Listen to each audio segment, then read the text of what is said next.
Hello everyone and welcome to another Woodworking Wisdom. So first things, Tuesday, I'm very sorry. Those technical things that I don't do technical things. All right. I offered to help, I got a hammer out. All right. It just would not go live no matter what we did. I also Ben got more frustrated even doing this at me. Okay, so no, it wouldn't go live. So I'm very sorry if you tuned in, you expected to see me, so we're going to do it today.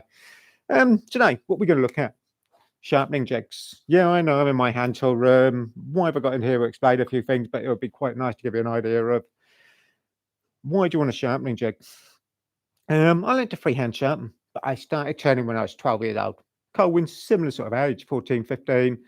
Pick up a chisel, you learn quite quickly how to sharpen things. And then over the years, we've had practice. Over the years, wow, 12, 38 years.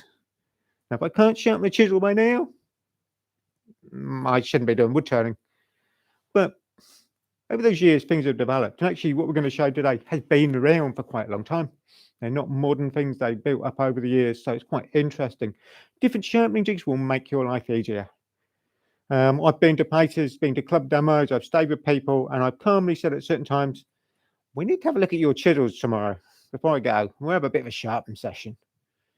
There's one guy I can remember who I picked his chisels up. I think they were screwdrivers. They really were not in that good a shape to be doing what we were asking.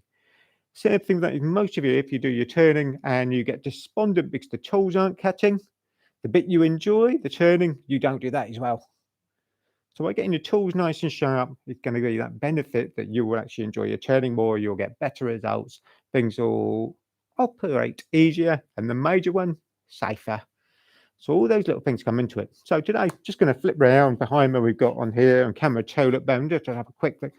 We sell a number of different sharpening jigs, and I know there are different ones around the world. There's the Wolverine, there's a Kodak system, there's a whole range of things. So WOODCUT one we do from New Zealand, we've done for quite a few years. TORMEK one we've done. Okay, TORMEK one, but that's a whetstone grinder. No, I can put it on the bench grinder. You've seen both me and Colwyn use this, so you'll probably understand a little bit. Okay. I thought we'd do a bit more of an in-depth session on those to give you an idea what they are. So with the WOODCUT one, forget what's in that box there. Okay, it's all together. We're going to show you what's in there. With TORMEK one, I've taken the base bit out of here, and then I've got the other jig bits we're going to run through. So those 4 boxes make up what you buy if you buy the complete kit for what we're going to do. Okay, so with a grinder, you can use a normal bench grinder, 6 or 8 inch diameter. Will set you up and get this done. I'm just going to put a clamp on here because I've moved the grinder forward. I want to stop it moving. Surely you could use your standard grinder rest. All right. Most of them, I'm just going to flip back a step because I've got this one still bolted on. I can undo it. I can move it. That's about as much movement as I get, which it really is not going to do what you want. Makes it difficult. You haven't got any movement. Next thing I've done on here, I've changed the wheel. All right. We covered a CBM wheel. We went through the benefits a few months back. If you're going to invest in something like a sharpening jig and you can then change the wheel to a CBN, you're going to spend less time setting it up long term and recalibrating things because the wheel doesn't change diameter. So you're working in exactly the same place each time and it's flat. All those are benefits. Okay. So CBM wheel will last 5 to 6 times longer than a standard white wheel. It won't need dressing. Doesn't generate as much heat, all the things we covered a few months back. All right, if you haven't looked at that, go back and look at that video. We go through how you can put it on, what it does. Okay, so in here we want to start with sharpening jigs. So let's start with, I'll go with a WOODCUT. Okay, so this is a New Zealand based product. I've mounted these and you'll get the idea what we've done. Got this on a board. I think, Ben, yeah, you can get into there. That's quite good. All right, just going to go over some of the components. So in here you get the main arm on here, which I find undo there. We can slide it forward and back. That changes our position. This bolts onto the side of the grinder and you get something as a gouge jig. Okay, now let's rephrase that. Something as a jig. Let's not call it a gouge jig and you will see why as we go on. Okay, now to make my life easier in here, I've done this so this will go into there. I can push the pins down either end. I'm just going to clamp this in place. Okay, so we set it up. When you set this up, and again, you've got your finger overhead, which is great. I'm just going to grab my pencil because it's thin on my finger. You get guidelines of position from the center of the wheel. That's my line here, well, you guys can see there. Now through here, Ben, I think the overhead showed, right? So you can see that pencil line just on there, right at the top of your screen, guys. I'm sorry. Next one, in due fact, I'm an 8-inch wheel. I need to be 25 mil forward, an inch, which is what I've got there. The center of the wheel needs to line up with the knuckle point setting down on here. All right. And again, if you can't see those, shout at Ben. I'll lift this up so you can see it a bit higher. I'll lift it up when we finish. All right. So the center of those lines up with that. That means I can move this in and out, central position. Next thing that's important, something as a stop point, reset point. So they recommend 2 inches or 50 mil. Gives you an idea. It's got a little bit of scope. Okay, so you can move that about. Last little thing is the actual holder. This is movable. If I bring it in, there you go. Move it about. This is numbered through here. If I flip it over, there's a spine system on the back, which means everything interlocks and keeps it in place. Then you tighten the knob up. So that means I can lock it a set position and make it repeatable. Now that's a magic word, repeatable. You can make this repeatable to sharpen your tools. You are going to spend less time sharpening, less time grinding them away and getting an accurate result. Okay, that is paramount. Okay, so things we've just covered, and you get instruction sheets. All right, you get a book. Now, if you wanted to know if this is any good, or you want to use it with your grinder, or you want to look at all that instruction info before you've even put your cash down, go to the website. So the Axminster website, find the product. So this is the TRU-GRIND. Run down through it. You get a specification box. You can tick it. You can open up. You can read all the manual before you even buy it with your cash. It's a great way of looking at it, and it gives you an idea of where it's got to go. Okay, so that's WOODCUT 1 set up. We've got it in position, got it there. Ben's got his hand up. Uh-oh. So I've got a question. I'm going to have to look over here. Over No, here. That's between the two. Sorry. All right. Hi, Jason. So Martin's got a question about, he has the, we did the Axminster whetstone grinder. Okay. The craft one. Yep. He's asking about the best way of sharpening a parting tool. Depends on how you're going to hold it. Now, there's a few things we might be able to show you this afternoon where it fits onto the bar that you might be able to use as the same accessory. So that's something to think about there. Okay, if you've got that bar system, and in reality, with the TORMEK one, I'm just flipping around. I've got it here. Okay, it works on a bar. How things will be held, we'll look at that. That could be an option for you. Yes. All right. So bounce that off. Okay. Obviously, whetstone grinders a bit slower running, take a bit more time. If you've got dry grinder, this is going to be quicker. Next thing. I said to you when we started, I'm in the hand tool room. Surely this is a wood turning thing. Yes, it is. We've got separate room for the wood turning. Why do I want to do this in here? My bench is about the same height as where my lathe is for spindle. So in reality, where I'm holding the turning tool to sharpen it is about the same height I'm holding it to turn it. That's a comfortable height. So I kind of could have done this on the bench in the other room, but it's a bit lower. I said it'd be nicer in here. All right, so that's kind of a good guide. Set your grinder up to the height you want to be turning it. Make sure it's bolted down. So I put the clamp in just to fix it down. Make sure it runs true.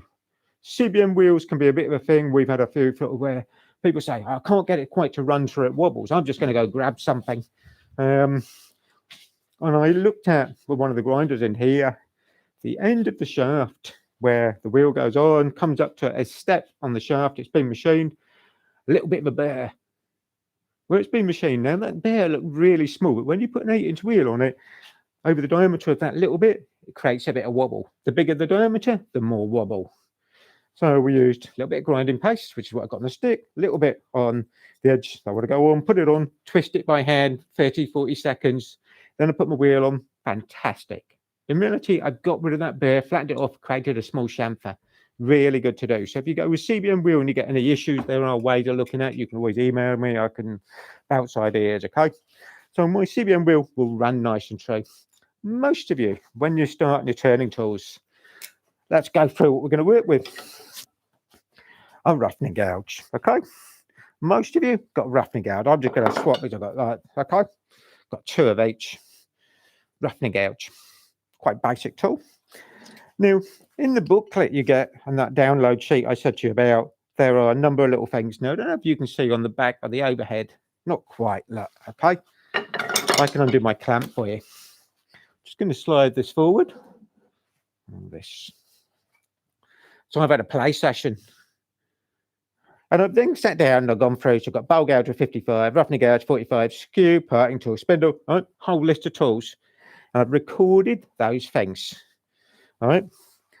So those settings. All right. So let's go back to there with the clamp. Put it on the block so I don't lift it. It's not so important on here. So we want roughening gouge. RG. It's 45. Okay. It gives me a 45-degree angle. And people go, what's that? That's this bit. If I held a straight edge across the front, I get a right angle triangle. So I'm getting a 45-degree bevel round that face.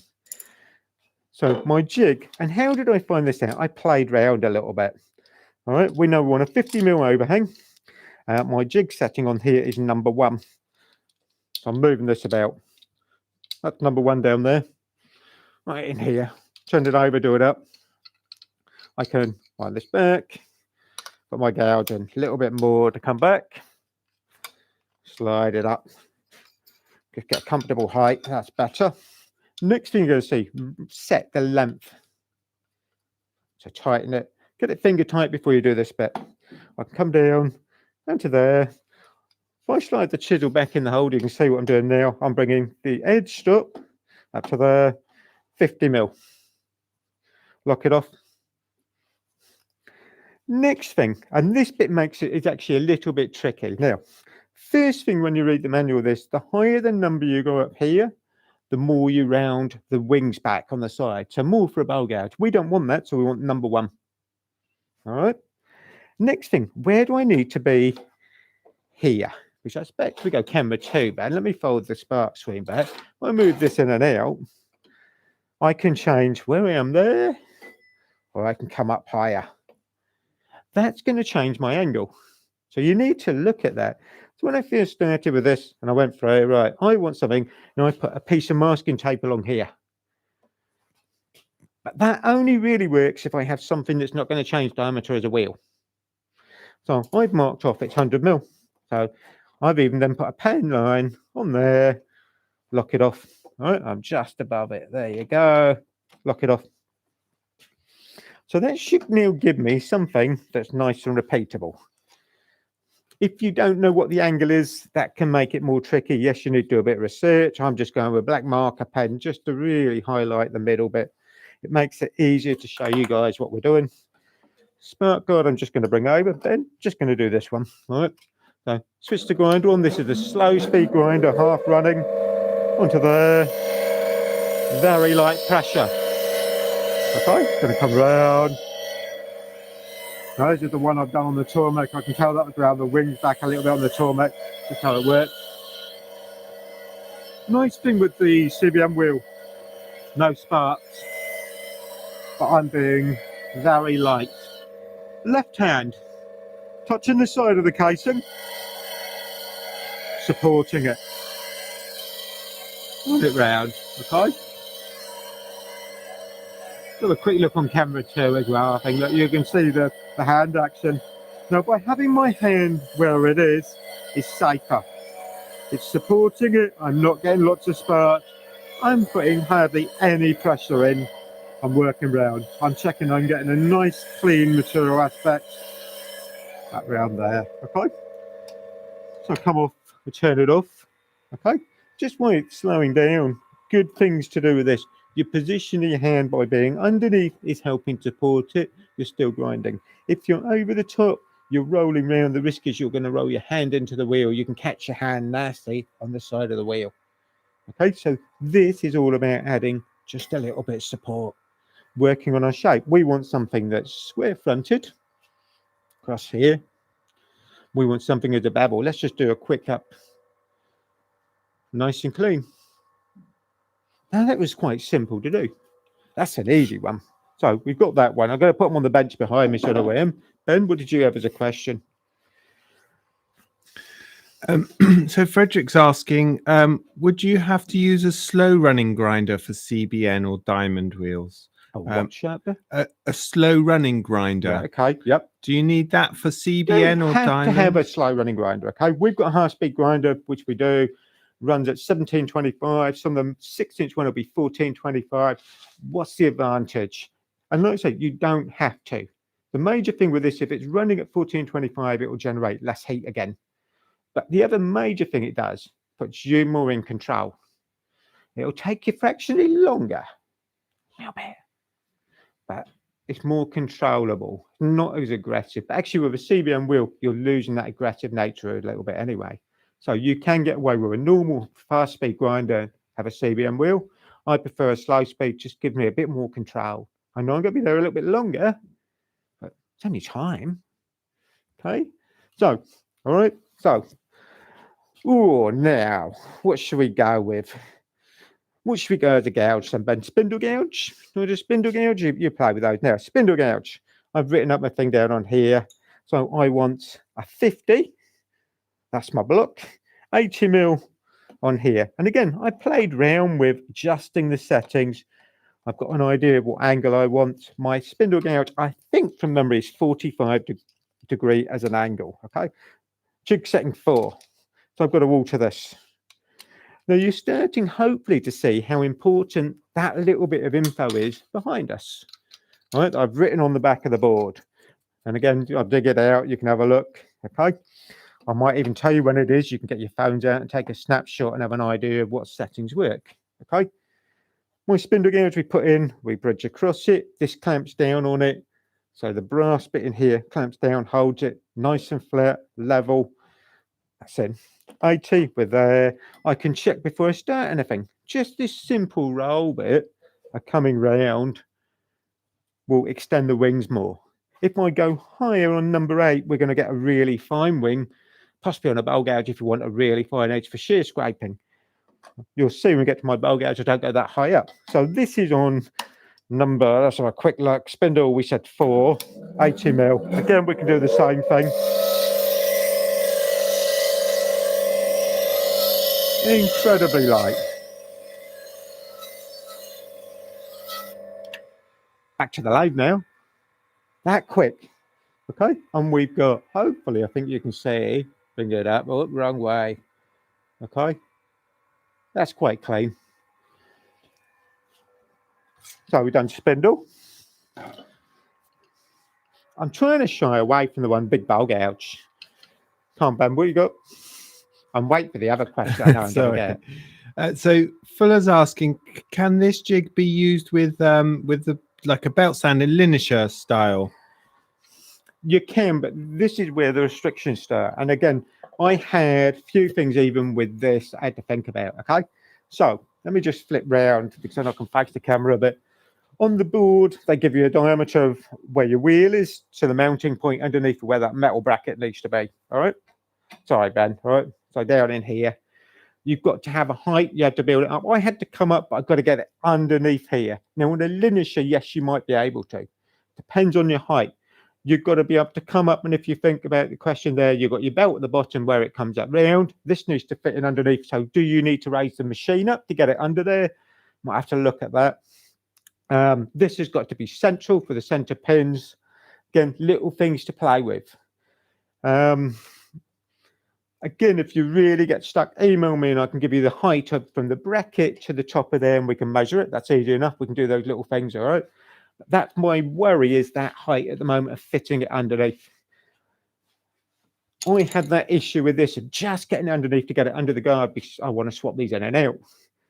So there is that kind of thing. But yes, if you could fit it under there, yes, it would work.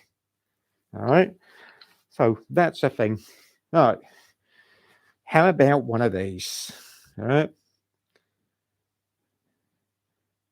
No problem, is it? Skew chisel? I hate sharpening skews. Now, this is where the issue started for me on the jig. So skew chisel, I've got L, which is my length. I have got 105 on here. So I can move it about. I can go to my reset stop on the side. So you can see how that pen line aspect is working for me as a reset point. But again, like I said, that's the fact I've got it on that as a wheel. We need jig setting. And this is weird. I thought it was going to be straight. Number 1, where we did the roughing gouge. No, I can come up to 4.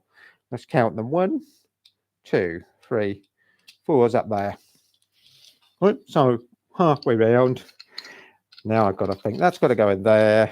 Long point has got to go down there. Open it up. Give us a sec. Got to come through to my ejection point there on here. Now, I had to make this longer than they recommended, 50. And I will explain exactly why once I'm tight. And there, good. Just check I'm in the right way. That looks good. Why did I have to do that? Because the casing on the grind around here. All right. Some of the guys in the States are going, you could take the casing off. You can. It's a CBM wheel. There's no risk of it exploding. It's one piece. A white wheel like I've got the other side, aluminium oxide wheel, no. You need the casing on there because this is a semi-frable wheel and can go bang. It's quite scary. But likewise, I actually prefer to have my guarding round that wheel. So if I reach over and I grab anything or I'm working around it, you're not going to get anything entangled in it. There is that kind of scenario. Also in the UK, I have to abide by those rules. When we did the chest set, one of the guys said, we could have a sledge we used to cut. You can in the States. I'm not allowed. I really can't. So is that scenario. So on here, I've got to have that guarding on. So I worked out what I needed as an extra length so I can clear the casing down on here. I can turn this up, down. Okay, right. So ask you, again, once you've done your hard work, you've worked out what kind of angle you want, it will fit. And let's say I was shocked I needed number 4, not number 1. So on, check on my measurement, 105, double check on there, 105, measure twice, isn't it? Work across it. One side, so again, not too bad, pressure wise to the other. Got my start guards up a little bit to help you guys see a bit. I've got good goggles on for this though. So there.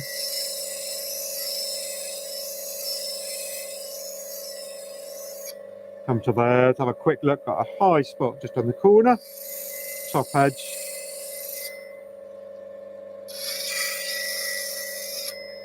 Want to get all of it nice and clean, getting fussy. Okay, let's have a quick look up on here. That looks pretty good. Now I've got a couple of other things we're going to do. Let's just bring this up. You'll be able to see it if I can get my hand in right. There you go. If you've ever tried this, you'll understand. Right, okay. That gives us a nice, even bevel both sides. And no problem holding it, supporting it. The jig's taking the weight. Other little things I can do. This is some 2,500 stick down abrades I use on the scary sharpening board. I can bridge across it. So instead of going to the grinder every time, I can do a quick deburr.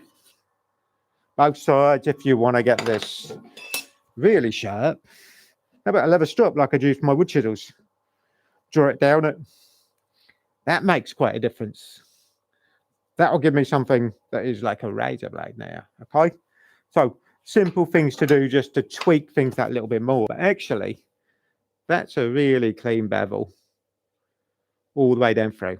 One line, no changes, no little steps. Parting tool, similar setup. We've got to bring it in. And this threw me initially as well. You can see the position. I've got lump stop, beading. I've got parting is there. Long 110, number 1 on this. So we do this. The beading tool I've got a little bit different, but let's do the parting tool. So we've loaded this. Now this is diamond section parting tool. Tricky one to sharpen again. If you haven't got a way of angling the table on the grinder, these become hard work. So we're locked in the same. We've got our brass nut locked down. This is on its side, and that really threw me. All right, it's got to go there. Bring that up again. Let's bring it over. You guys will be able to see. Again, we're on. Wrong one. Look, 110. We're on 105. Makes a bit of difference. I knew as soon as I touched the wheel, we were too high. There you go. From there, turn it over. I can work all the way across. Now I've got to tilt the tool a bit. So if it being dead flat, which would be out here, I can come there. I'm looking at what I do. Next one, a diamond one, I make sure I line up with the middle of it. I'm checking on the center, either side. Fiddly one to sharpen by hand. Because if you've got a little bit of table movement down here. You're trying to get it equal. You've got to turn it over. You're trying to match it up. If you sharpen freehand, you've got everything all over the place. So trying to get it nice and clean can be an issue. All right then. We've done the simple ones. I still have that one question a minute, right? But we're going to get cutting way skew. It's going to happen in a minute, all right? And yes, it will, if you like, okay? Frederick, go and ask it. The Cohen way skew, we'll show you, okay? Now, bowl gouge. Ben's got a couple of pictures. I did a couple of bowl gouges that I've got in here. You can bring them up, Ben. You can flick through them. I'll talk about them.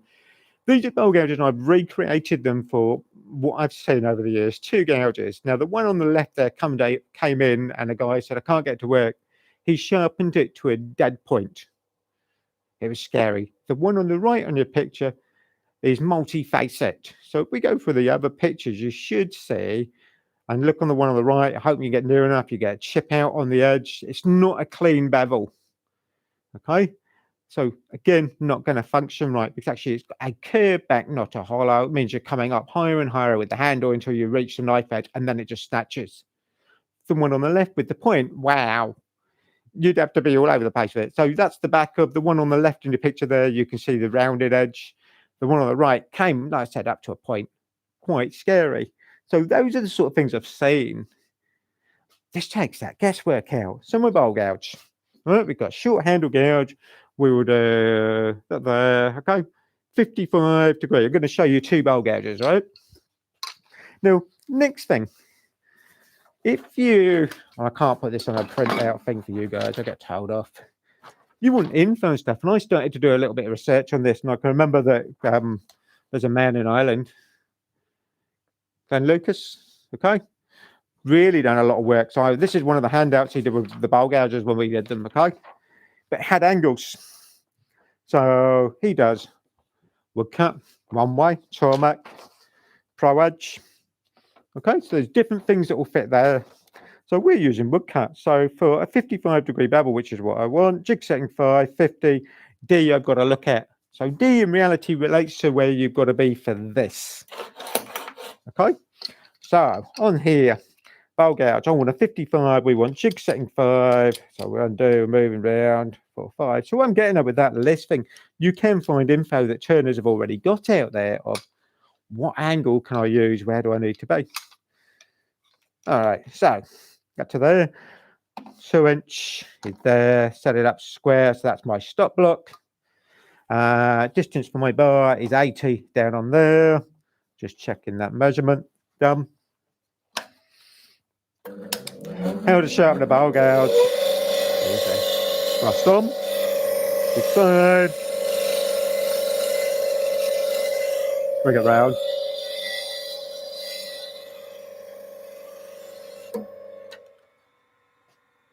Nice, clean, easy, and accurate. Okay. Now I said to you guys, freehand sharpen at home. No, not anymore. This is easier. Takes the guesswork out of it. Let's change now. Different gouge. Our private's a different one. Look, you can change someone. Look. Very different shapes. All right, back, there you go. So very different shapes. So let's do this bottom cut gouge. So this is still, believe it or not, a 55 degree angle. We want an overhang at 50 again. 110. And there, blow the dust off. Now that's something I need to go over with you. If you buy this sort of thing, keep it clean. All right, de-dust it. Got to the last thing I need, number 2. So I'm moving my knuckle setting round again. 1, 2. Again, let's just do a bit of black on this because it will show you hopefully nicely. Don't need too much, but it'll just clean off the pen. Now with this one, do you think we brought the knuckle setting back more parallel? We were out here. Our angle is achieved by moving the bar in, but we actually get something squarer faced. So the further out we go 1 to 8, the more I move the hand around, the more I can grind the wings back to get a longer shape. Okay, so we're right at number 2. On make contact nice and gently. Again, that left hand working on the side. I don't know if you can see my right hand. Yeah, you can. Just fingertip control. Left hand is just steadying this. Another thing I said to you about the guarding, I've got the spark guard this side, so actually my elbow can't touch the wheel whilst I'm doing anything. So that's quite an important part. Again, we've done 4 or 5 swipes. Really clean edge. Few of you are going to say with your bowl gouge, do you deburr the inside? We can, just getting it. You want to deburr it. Something that can be good, 600 grit type of razor paper. I haven't got anything that's going to match that profile shape. Sorry, bend number 2 for me. All right, down that float. It's a funny U shape. They're different sizes depending on our gouge. If I bring round, it's going to be a bit out of focus though. All right, you can see the profile. All right, I know why Ben went overhead. That will autofocus, but it's harder for me to hold there to this. So with this, if I just go with some 600 grit of razor, I can take that burr off if you want to deburr it. So something as simple that will make a difference. Okay, so we've done quite a lot on there. I suppose we better have a look at. I can't remember what I set his skew up for now. Shall I try it? Skew chisel. I said 105.4. All right, Ben. I think Cohen's I might need to do a 5, but we'll have a look. What you got? Go on. Fuller's asking about your skew. I could do some of it. That's interesting. And I did bring it in here, actually. I had brought it in. Let's just have a look on here. So we're setting up his skew. Some of you are going to know I've got the middle side out of the 3. The larger one will fit, but you have to put it through here diagonally because it's quite wide. So you have to wind the top up and put it through diagonally, corner to corner. I did say we could snap them off at the handle and feed it back through, but Cohen got a bit funny about that. Okay, so on here, I can then have a look at my angle. Now, I'm lining up, and I don't know if you can see this, better probably where you were, Ben, I think, overhead. It's a little bit angled. So I said that's at 4. If I come back down 1, let's go to 3, and we set it on. I'm trying to see if this now looks straighter across the wheel. That's better.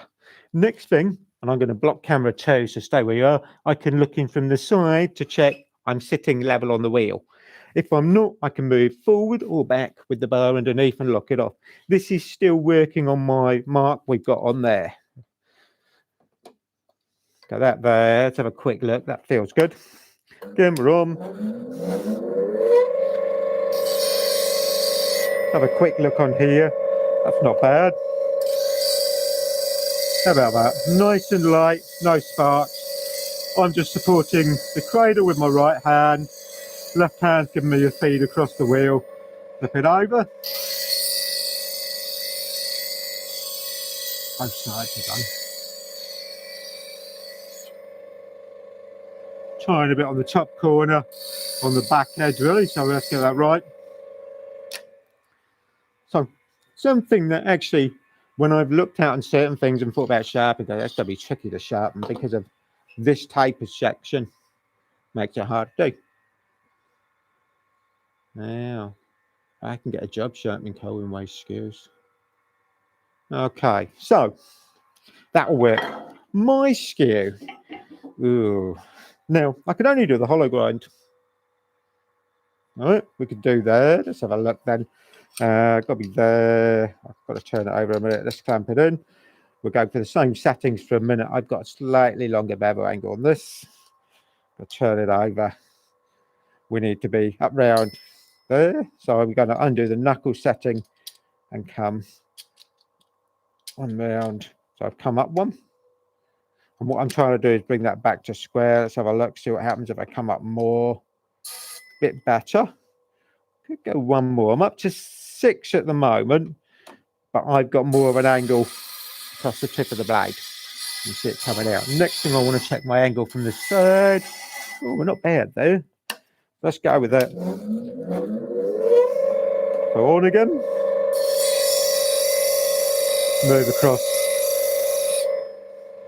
Hollow grind nearly there. Do a little bit more. I'll make you laugh now. This is the only tool out of everything that I bought in here that I haven't played with. So it's a learning curve for me on this one. Okay, up there. So we have a hollow on the top, but I have a curved back on the back of it. Asymmetric grind. So if I want to do the curve, I can do that. Number 2 I expect then. So I move it up and down the wheel. And again, CBN, that's a little bit easier. It's a bit lighter. I haven't got the aggressive nature of a white wheel. I also know it's flat. But yeah, you could do your hollow grind quite well with that. That's quite a good one for me to know. So we've done quite a lot with there. And as I said, we do 2 different jigs. This can come off. You'll see the idea of the board now. I want to wiggle this out. Bring this up a little bit. So we've got, I did all that sort of a little bit hard work. Where do I want to be? Record those settings. Put it somewhere it's easy to get to. That's quite nice. And it makes it quick and easy. Things like the L with a longer bit for here. Okay. This is 50. Most of the tools have got 50mm overhang. That was just the casing of the grinder. If you can get away with 50, fantastic. So I've done most of our basic tools on there. We said we bolt down, got movement. Oh, that'll go in. I said about keeping it clean. This is the sort of problem. The grinding dust on the back. You want to blow it out once in a blue moon with your airline if you can, or it starts to get into this. But that's quite nice, right? So we've got that. And we get that. Now, originally, most people go, yeah, it does a bowl gouge. Nah, it does a bit of everything. I'm quite shocked on the skews, the parting tools, how good I could get stuff. All right. TORMEK one. We're in. Done a similar thing. So the boards were interchangeable here. So I can lock the pins down, clamp the grinder back down. Okay, the TORMEK one works well on the same system they have for their whetstone grinder. A bar that slides in and out. I can change the length. So that's a bit underneath. Again, you get positions of which one we got, other one there. Good instruction sheet and manual when you get this. And again, it's on the downloads.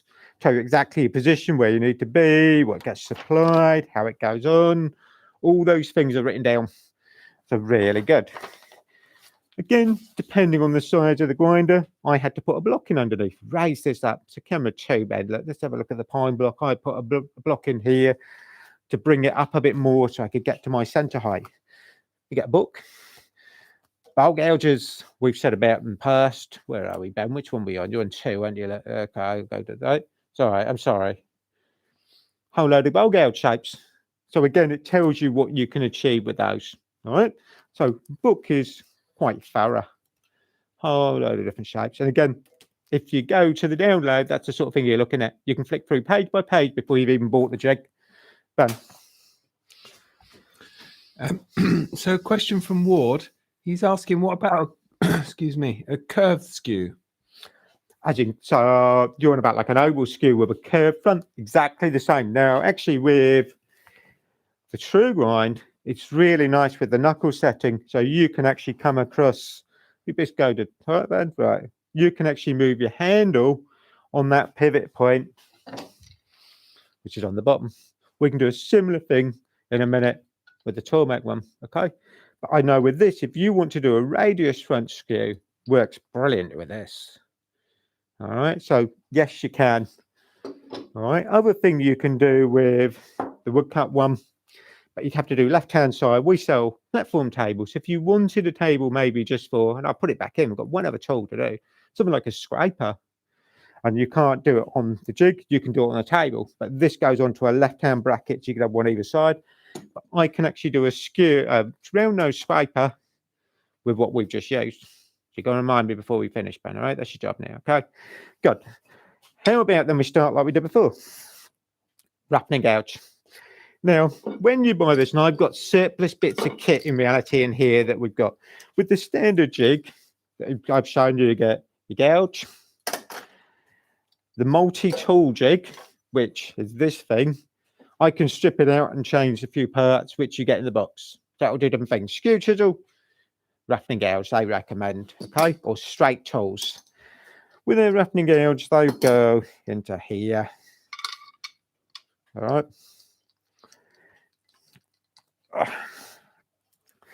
Now, I did do with this, and I can get it to work. I'd need to look at my length from here. I also have another thing that I like for this.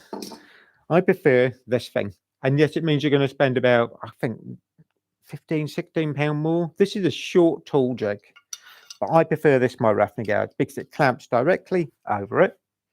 Then I did this.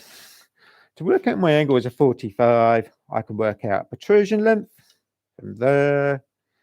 All right, get in the right place, let up to there. And then I've got a jig position from the bar to that. All right, quick look on tube then. So I've got a drop-in piece of MDF that I've cut, so it'll fit into there, so I get the length of the gouge and the length of the wheel. All right, it's pretty simple. That fits over the wheel is the reason I like, over the bar is why I prefer this. The other one, you have to sit it on the back here. I find it a bit trickier just to maintain and hold where I want. Whereas that sits in there. It's really nice. Now, I reckon, and I've just sharpened this one on the TRU-GRIND. Let's just come back a bit. So I'm going to come back that way if I can get mine a bit. That's why I can't. There it is. I'm just playing my angle. This also keeps me nice and square. You could use it for a few other tools. So on, again. This maintains I don't have to try and support it up in position.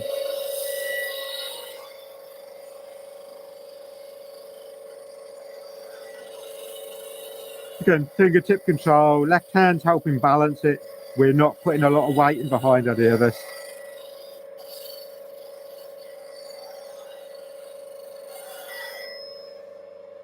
Hopefully, we've got a clean angle. Not bad.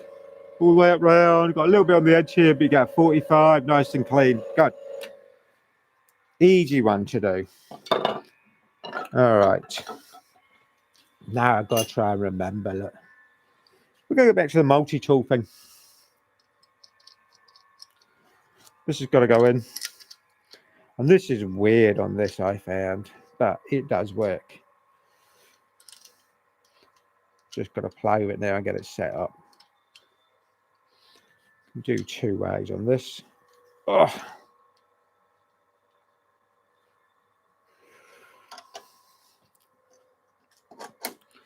Now I'm going to go 50 mil overhang.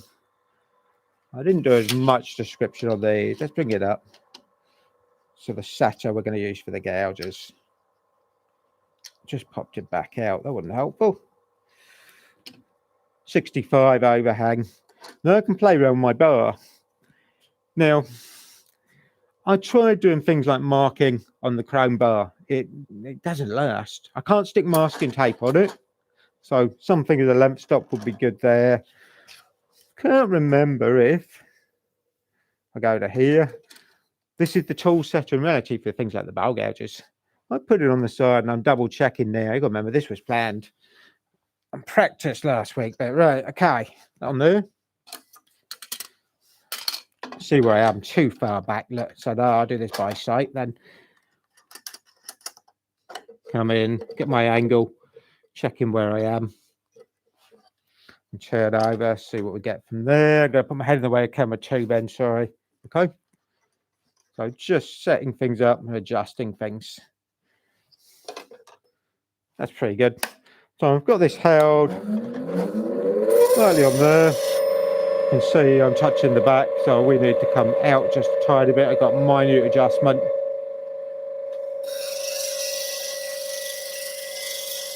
One. Turn it over. Get the other. So 3/8 beading tool, parting tools, we can get there. Again, we can get something quick and easy, make it repeatable. It'd be nicer if you had something as a length stop and somewhere you position your bar. Might be a block that you put in here again to set it up to make it quick and repeatable. Skew chisel. Going to go back to the complete multi-tool jig. So I've got the holder in here for the skew. Let's see, we might do both. All right, let's do one to start. We'll do a standard. How do you know your angle? Now this is quite clever. This block, and I know Ben's covered a bit with the, we can move this. It locates from either side. Got a lock point and a clamp in the side that comes in to hold the tool in place. Going to wind it open a little bit. Which I know my skew that I've got my hammer foot. I can come back with that, undo there. I want my angle of my skew. Turn it round. That way there. Pinch it up. And I'll show you exactly what I did. I've got to look at it a little bit to see what's happening. I want to come back a tiny bit. There is also a scale on there.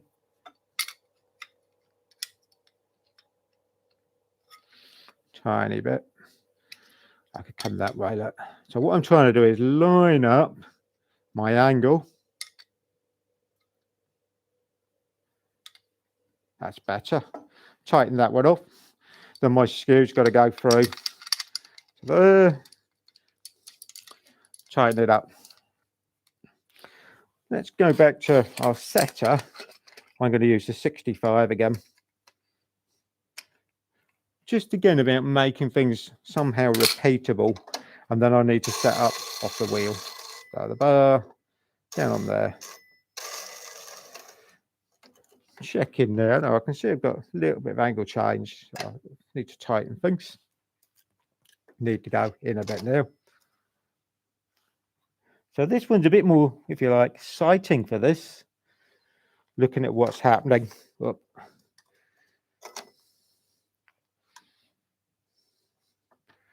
Light adjustment, bring it out. I could use better. And again, just looking through, see what's happening in there. Check things are tight. That one's not. Put it on. So I sit it on. In light pressure. My right hand now I can use the jig all the way along that bar. One side, turn it over. Do the other.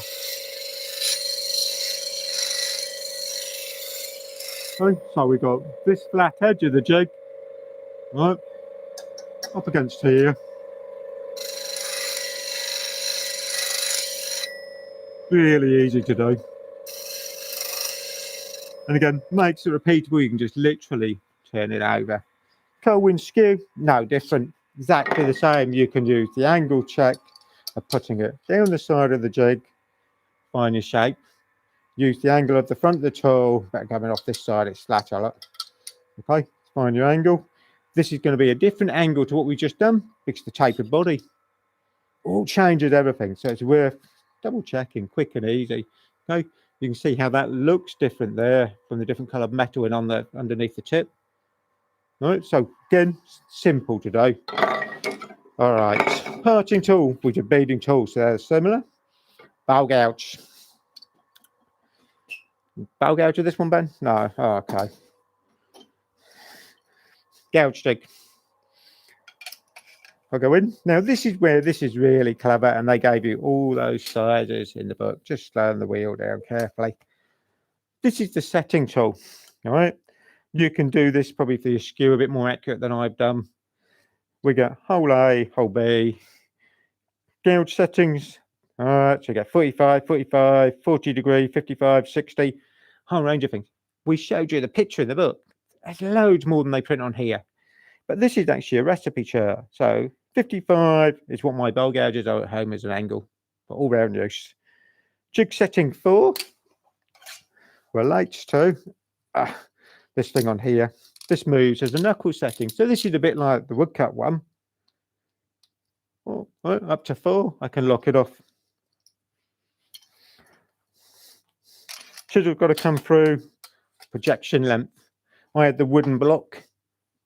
This has got this thing. So tighten it up. Hole A, hole B, they relate to a distance off the wheel. To there. Checking the two metal discs make contact. That looks good.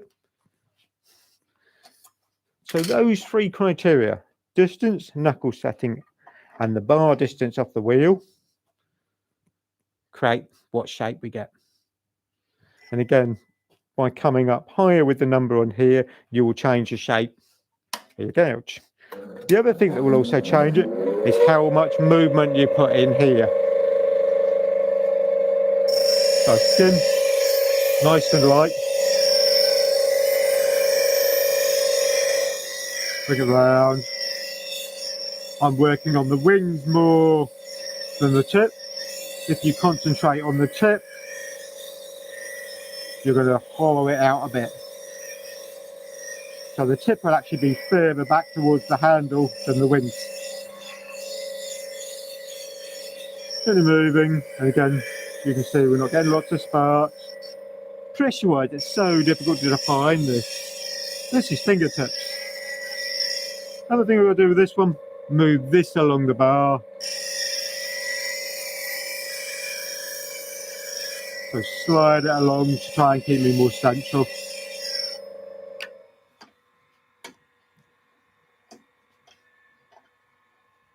Now in here we've got clean grind. That's really nice.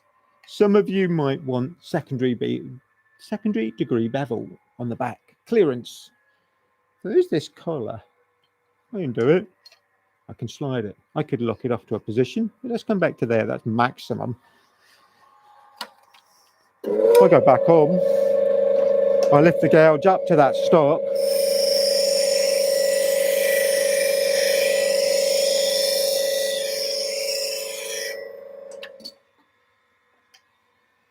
Can you see where we've done? Ground the back of that out, different angle, you get change of shape. So that's softening this back corner for the inside of a bowl, fantastic.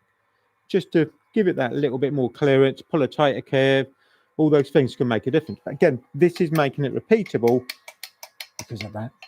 Anything you do need to remember, take it back up, lock it off. Going to change, how about that bottom feeder gouge? Now this one wasn't sure about. This is where it's a blends thing. What we got? TORMEK. We have jig setting 1, 44 hole A. 44. Uh-oh. Okay. We've got an idea of. Bring it up.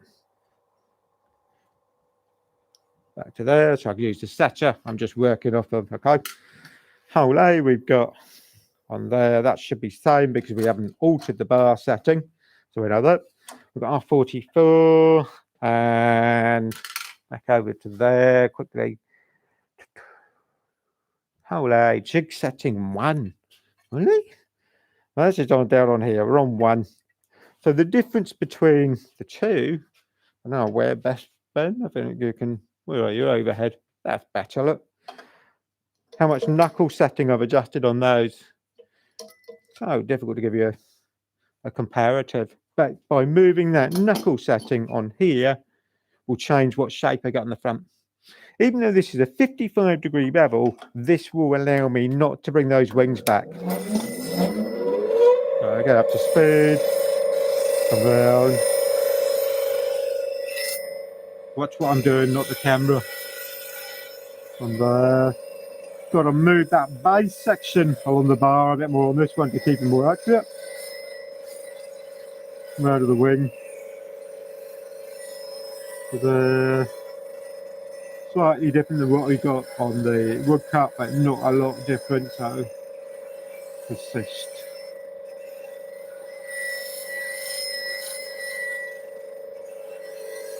Looking good. Now I'm taking more off the side wing just gently, get our shape clean,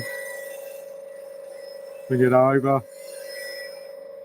Again, I might want to take a little corner bit, the back edge off. I can roll it just to soften that a little bit. Again, with the WOODCUT, we could do that. We can change it, we could move it in or out, just that fraction on the bar, on the length. So all those things start to add up. Okay, where are we? Got there, got there. Ben's got a question. Let's do him first. I'm just checking what tools I've got to do that. So I just got Martin checking in about the multi-tool for his parting Hang on, tool. Ben. Let me wiggle me here. Look, Yeah. getting feedback or something. Right. Okay. Sorry. All right. So Martin's asking about the multi-tool. Right. About what jig he would need. The multi-jig is the one that's recommended, isn't it? Okay, so the multi-tool in here, let me get it out of the box as well. Look, oh, down there. Okay, they use it. So things for the skew, parting tool you could do on here. You get your beading tool in. This actually comes apart. Now, Ben's used these a bit as well. I'm looking at him. So this is this thing. Let's have a look, Ben, on. Okay. Now, we've got two in here. They're exactly the same item, but you can take out the bottom bit, which you could use for your rafting gouge. I used it for the beading tool. You can put your beading tool in here and do it square. You can do your parting tool in there. So they're interchangeable. Again, good instruction manual with that. And again, even if you went to the multi-tool thing on the website and you want to have a look and read of what it does, download that specification sheet. Just read it online. Yeah. Because that's really going to help. And obviously, yes, it will do a number of tools. You can also use it for carving chisels. Right, there are certain aspects that we can use this. Right, Ben, you got anything else you've used this? Well, just on the actual TORMEK machine, I run it off the bar, just straight off the bar, and also there's a little table. The little table's also very useful. As long as you've got something you can run that back edge on, you can get close enough. Yes, you can run it off. So if you the whetstone grinder we said about earlier, yeah, it'll do those flatter tools if you like. Not going to do your gouge, your bowl gouge. No, you can't roll. All right. Okay, with that stuff. Then most of those. Now, if we go back and do, let's have a quick look. Getting a bit of dust in behind here. Let's undo my pins. Lift my board up. This is quite nice in here. I can swap this about and change things over. If I was going to do a scraper using the TORMEK system, they do a table that fits onto that round bar we just looked at. Okay. WOODCUT 1. Scraper. Now I've got to think now. I think the glass is back on. Did I write it on there? No. That would have been clever, Jason. Now, on the scraper. There it is. Go in there. It'll come up. I don't know where now. Going to go to our 50. Slide it up. This is going to go in underneath, not the back one. And I've turned it totally round. From memory, I've got to come back. I think it's right down there. It can't be right down there. It's too far. Got to go in 8 then. Let's try that a minute.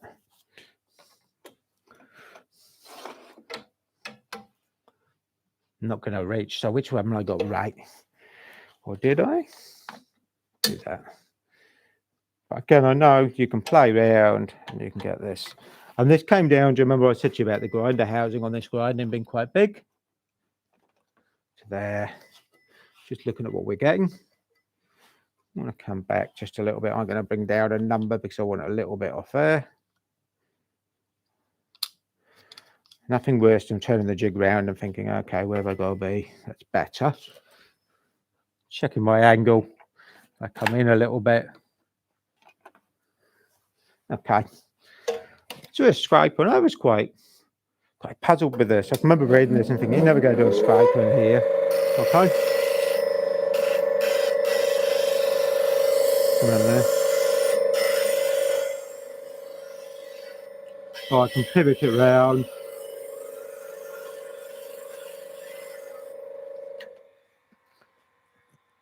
Again, nice clean bevel all the way up through. Easy to do. Other important thing with something like your scraper, I don't like a bear. Take it off. So diamond card or that blue stick down, that'll work as well. 2,500 grit, we can polish the top. So I get a really nice crisp corner. I was quite shocked that you can sharpen a scraper with that. Most people go, do you need to? Yeah, okay. You can use your table, but as we said, if the tables aren't going to adjust easily, or maybe you haven't got tables, how are you going to set that up? try and get something as an angle, try and get something to support. When I first did this, I was really worried about where it's supporting. That doesn't seem right. That seems like it'll kick it back. But you're actually in under the wheel. You're still taking all that weight. You're controlling the handle, a bit like turning, I suppose, bringing it in, cutting with that chisel edge. Right then, let's have a quick look. Where are we? Turn around and just looking at all the tools on the bench. We've got pretty much run through 2 sets of tools. All right. Like I said, when you start off with this, and I've met turners over the years where I wonder how they manage to get by with those tools like they are. Something that's sharp, cuts easy. The people that tune in every week will go, cool, I made that look easy. First thing we do before we come and do a session, get everything sharp and ready to go. Make sure we practice it a little bit, but want sharp tools. They're not going to cut easy. I've got to force it. You're not going to get a clean finish. All those things play a part in what we just looked at. I've met guys over the years that kind of go, how's your turning going? Oh, I got rid of the lathe. I didn't enjoy it anymore. What didn't you enjoy? He said, I couldn't get the tools sharp and things just wouldn't cut. It's no good. That's quite sad in ways that you've stopped doing the bit you did enjoy, making the shavings. You can't sharpen the tools. I remember having a conversation with a guy years ago in the shop, and he calmly came over with whichever gouge jig or whatever I said that he wanted, so a TORMEK one or a WOODCUT. He says, you're just trying to get me to spend some money. I work for a tool company. Yes, maybe you can be that blunt. Yeah, okay, fine. Ben started laughing. I want you to enjoy what you do. What are you going to do with the money? Leave it to the kids. So maybe you should enjoy what you do. Yeah, I'm in trouble now. Kids are all going to do me for it. No, okay. So, but it is that kind of thing. You've made the investment. You bought your lathe. You got some tools. You got a grinder. Something to tie it together and make life easier. I'm very lucky I started at the age I did. That I can pick up a chisel and freehand sharpen. But now, nah, gouge jig at home. Why? Because 30 seconds I can switch the grinder on, back on the lathe. Nice shavings. So hopefully that gives you the emphasis on why a sharpening jig. If you've got questions on it, email us. As I said to you, all the info that you might want to know. Will it fit my grinder? Where is it? What size is it? If you can't find it on the specification, so you go to the part number for the product, scroll down the page, you get the specification little boxes. Click on it. You can open it up to the whole manual. It'll tell you what it does, where it's sharpened, where it goes, sizes. If there isn't a size in there, and I know one that might not be in the height of that platform, email me. I'll answer it. I want to make your life as easy as I can. All right. Hope you've enjoyed. We'll be back on Tuesday. What have you got Tuesday? Banking remember? It's somewhere. It's on the calendar there. Okay. So we'll be back on Tuesday. Hope you enjoyed it. You give us a thumbs up. Share this one because everyone needs a little bit of help with that sharpening thing. Okay. I'll see you again. Thanks then. Bye.